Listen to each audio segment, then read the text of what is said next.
Right now, on Law and Crime Special Report, Justice and Peace.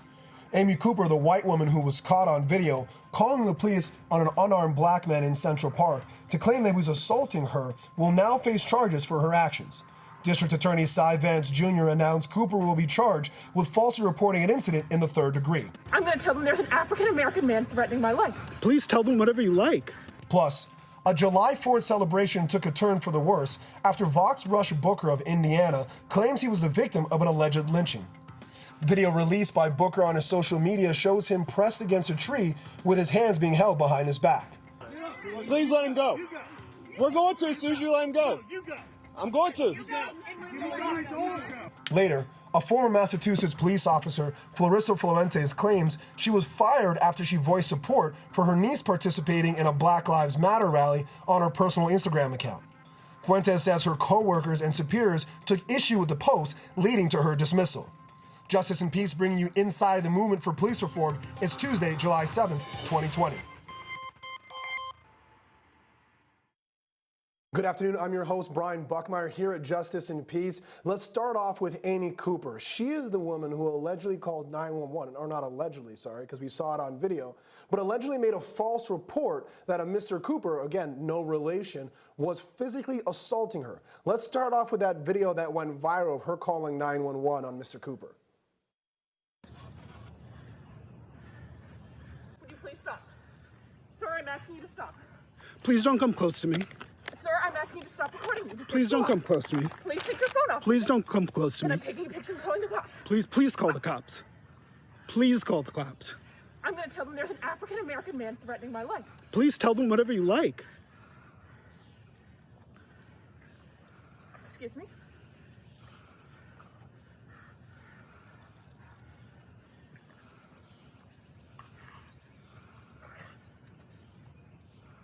I'm sorry, I'm in the ramble, and there is a man, African-American, he has a bicycle helmet. He is recording me and threatening me and my dog. There is an African-American man, I am in Central Park. He is recording me and threatening myself and my dog. And my... I'm sorry, I can't hear you either. I'm being threatened by a man in the ramble. Please send the cops immediately. I'm in Central Park in the ramble. I don't know. Thank you. All right, so there are obvious problems there, but let's break it down both from a factual standpoint and a legal standpoint. I'm joined with Dewitt, Lacy. Dewitt, how are you doing today? Thank you for joining us. Good friend of Justice and Peace. I want to talk about this from two perspectives, because there's the obvious, she's lying. She's talking about being assaulted when she's not. But the part that really gets to me that I think people are not going to know unless you and I as lawyers talk about this is how prosecutors' offices use this information when it comes to like hearsay exceptions, for example, where they're saying, well, we can hear her on the phone being attacked at that time. And although we don't have verifying information, there's an exception where we can use this testimony against your client and prove that they actually assaulted this person. And then we see our clients getting trapped in the criminal justice system. Can you talk more about how these statements are used in such a damaging way? Absolutely. I mean, law enforcement and 911 dispatchers have to respond sometimes in emergent circumstances, sometimes in very exigent circumstances where it calls for immediate action. And in some of those circumstances, the mere allegation or the accusation is going to be enough to send law enforcement officers to your home or to whatever location is necessary for them to help bring the peace, so to speak. The problem here is not only that she absolutely lied, right? And there's video which corroborates that. And then you have the man, Mr. Cooper, who's saying, please don't even come next to me. Just please stay away from me. And doing whatever he can to kind of diffuse the situation, if you will. You know, I think what really this speaks to is a problem of law enforcement being overstretched and having to respond to instances of people's own and personal bigotry and or prejudices. And there should be a consequence to that. Maybe if there is a harsh enough consequence, it will make people think and second guess about utilizing 911 in such a fashion because this is certainly not the only time something like this has been used. It is something that has been used time and time again. I could invoke the name of Emmett Till, right, where a white woman in the South said that young Emmett Till had accosted her, and some decades later comes out that she admits that it's not true and she made false reports. Well, that cost somebody their life, right? And the problem with that is it puts not only the law enforcement in a precarious situation because they're responding in a manner which is not unnecessary, but it also puts the person who's accused of being violent or having the need to have law enforcement interfere in a very dangerous situation because law enforcement is believing they have to deal with a violent person when that's actually not the case. Yeah, I've been heard, the woman's name is Carolyn Bryant, the woman who made the false allegations against Emmett Till. And I've heard people basically make the connection that you're making as well, that she's a present day Carolyn Bryant. Now, she's being prosecuted in New York under a Class A misdemeanor, so she can be punished by up to a year in jail. It is unlikely that she would probably see jail time, as many people charged with that class of crime don't do jail time. They probably do some sort of community service or something of that nature. But this, and I'm not calling for higher charges or more penalty or throw people in jail. It's not what I'm doing. I'm merely stating a fact as to how serious that charge is. But she's speaking about his race, not in a descriptive way. Because, of course, when you call 911, you give them information. And I've heard enough dispatchers say, okay, I hear the information. What's he wearing? What's he look like? Because you need those to find the person who's committing the crime.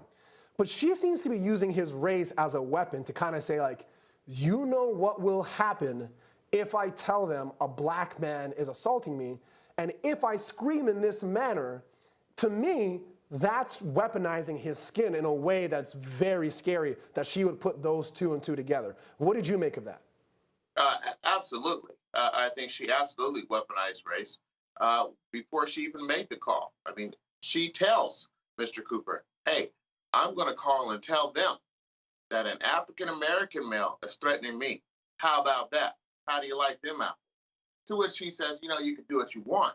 But absolutely her intent was to weaponize race, to utilize that as a tool to cause harm to him, hopefully.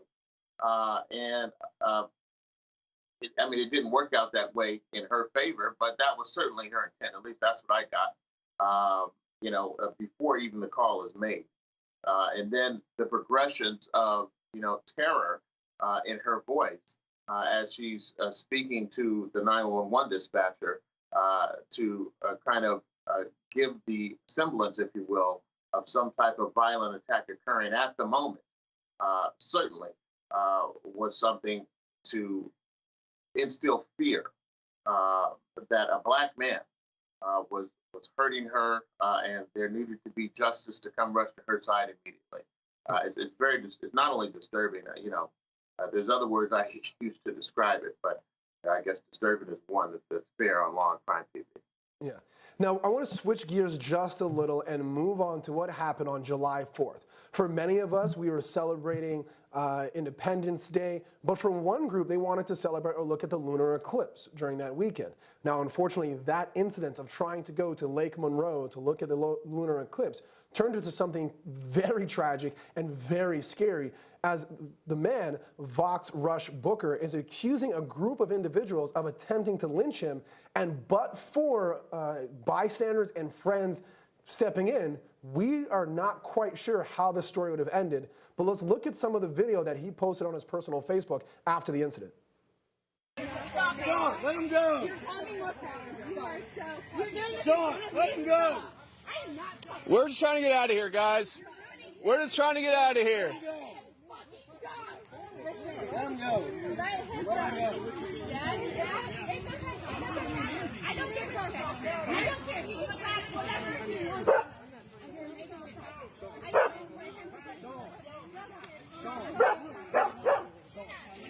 Let him go. Let him go, dude. Let him go. Let him go. Please, let him go. Please let him go. We're going to as soon as you let him go. I'm going to. You guys all go. Gotta get the fuck out of here. Let him go. Get your phones out here and go. Let him Shake go. your head at me Let him and go. go. Get the Let him fuck go. out of here. Go. This, Dewitt, was very scary to me because I think it brought a fear that I think a lot of us have in our homes. Like, I sometimes have to remind people that lynching still occurred within my parents' lifetime. Like, sometimes people like to think, oh, this is something that happened. I was like, no, there were still lynchings happening during my parents' lifetimes, and I'm only 32. I'm relatively young. So if you want to even go back to grandparents or even elder people of me, it's a real thing. So when you see the warnings that some of our parents give us, be careful walking in tall blade grass, don't walk down here if you get stuck with people, then you see it on video, that seems real and jarring, and I'm scared to think what would happen if we didn't have cameras there, if we didn't have people interjecting for this young man. Yeah, absolutely. And you know, I would say, Brian, you don't have to go back that far. You know, there are lynchings that occurred in our lifetimes. You know, there are several hangings that have happened here as of recent, where there is suspected of maybe some foul play and maybe lynchings. And not even further than 10 or 15 years, there have been lynchings here in America because of the rise of, you know, white supremacist activity in America. And yes, it is very frightening, and it should send a message to many that racial tensions are at a high, and that not only people of color need to be vigilant and protecting themselves, but also allies need to step up and do the right thing and make sure that friends and family are protected and don't become victims like Mr. Booker almost became, were it not for his friend. You know, before the video, he says that 5 of these men wrestled him, but, you know, with 5-on-1, they were able to overcome him quite easily. And it could have turned into a very dangerous, or not a dangerous, but deadly situation had it not been for his friends who had his back. Yeah, and wrestled him because reportedly he was on public property walking towards this lake to see this lunar eclipse with his friends, but he seems to be the only one attacked, and they're telling his friends to leave. Now, we're going to continue with this discussion. We're going to take a quick break and come back with more Justice and Peace here at the Law and Crime Trial Network.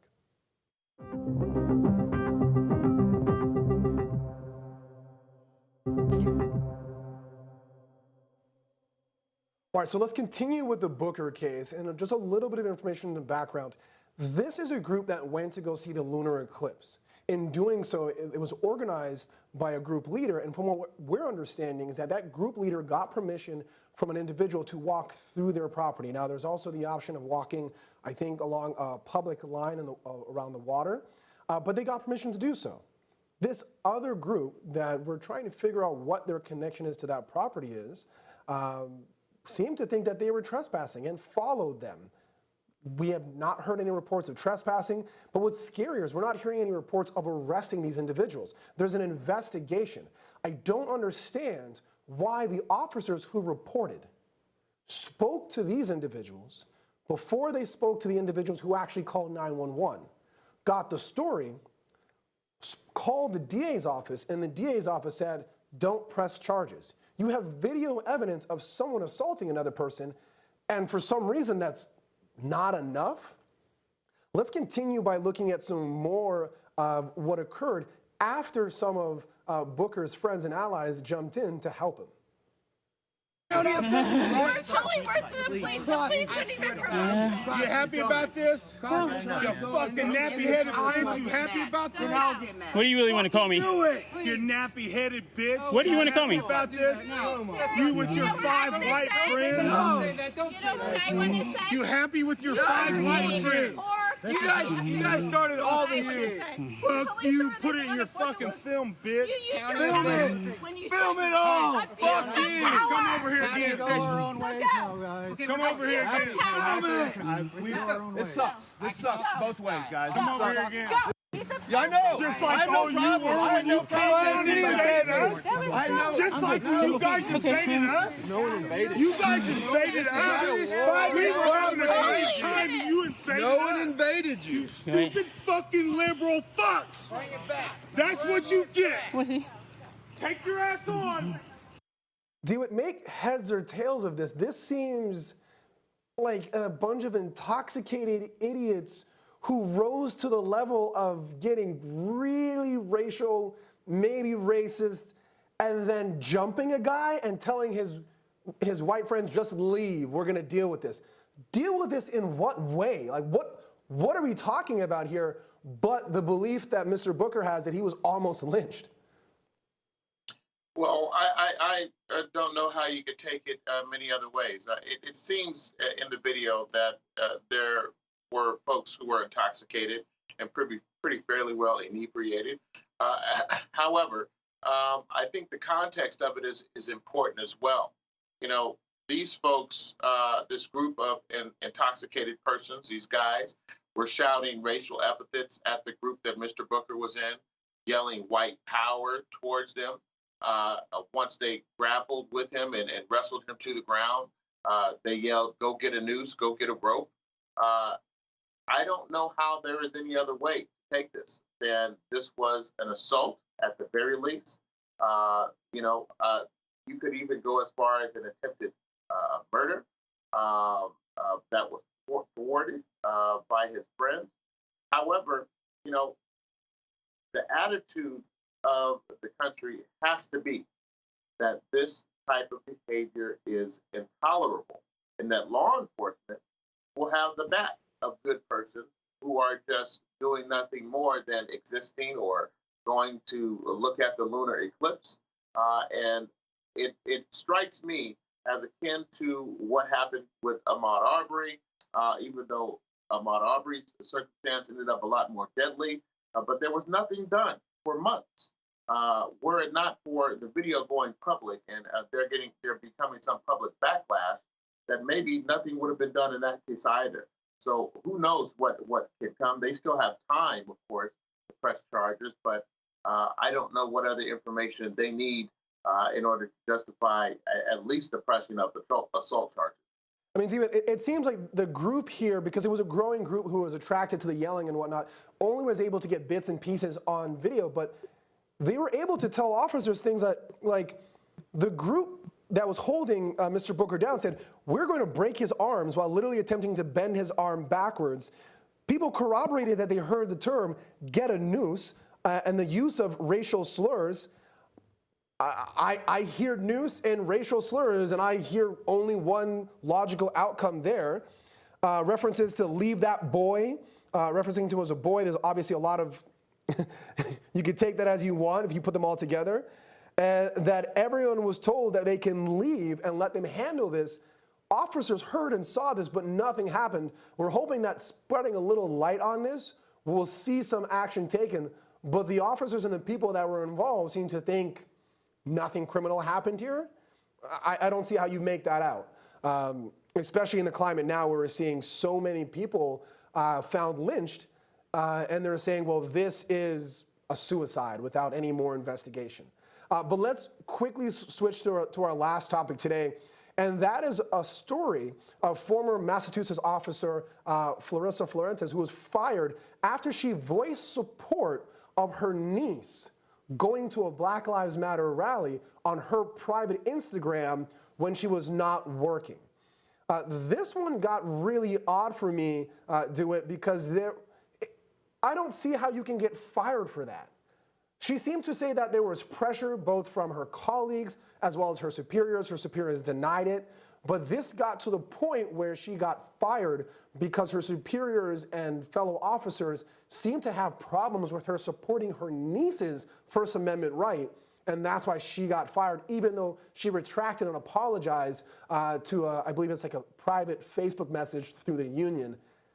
This seems to be a negative culture within the police, that if you voice support for the concept of just not allowing police brutality towards Black and brown people, that you are seen as the enemy and must therefore leave. How do you foster a police force of understanding of a community that you police the most if you're doing this to your employees? I think it's a fair question, but it is one that has an answer rooted in America's criminal justice policy since the 80s. everything has been tough on crime. And as folks critiqued Hillary Clinton about, calling black and brown folks super predators, which many other politicians piled on about that. And that has been the approach that law enforcement has had in regards to black and brown communities. It's us versus them mentality. And that's the line that's been drawn right now. And law enforcement clearly feels that they are on one side, and protesters and people who stand against violence and brutality are on the other. And while you have agitators and folks who are in between who just wants to see the world burn, the two sides, I think, are very clearly drawn. And this is a culture within law enforcement. And it's shameful that Ms. Fuentes was made to apologize, because she shouldn't have to apologize for supporting her niece. Her niece wasn't doing anything wrong. What would be the justification for her apologizing, saying, yeah, I support my niece going out and expressing her First Amendment rights, except for the fact that the law enforcement community and the very department in which she worked was opposed to anyone voicing any concern against police brutality. Absolutely agree. Now, for context, I do want to say this, though. In the niece's photo, there was a sign saying "shoot back," which is what her superiors allege supported violence against officers. For that, I would tell most people, go look up a Supreme Court case called United States v. Watts. That's not how that works out when it comes to the First Amendment. But we got Bob Bianchi for Keeping the Peace coming up. Bob, what do you got for us? Brian, a governor in Georgia has sent out 1,000 National Guard troops. Murders have doubled in a 3-month period from last year. There's a lot of chaos, and that chief of police, the interim chief, is really trying to do his best in keeping order in that town. Got you. All right, we'll see you guys tomorrow here at Justice and Peace.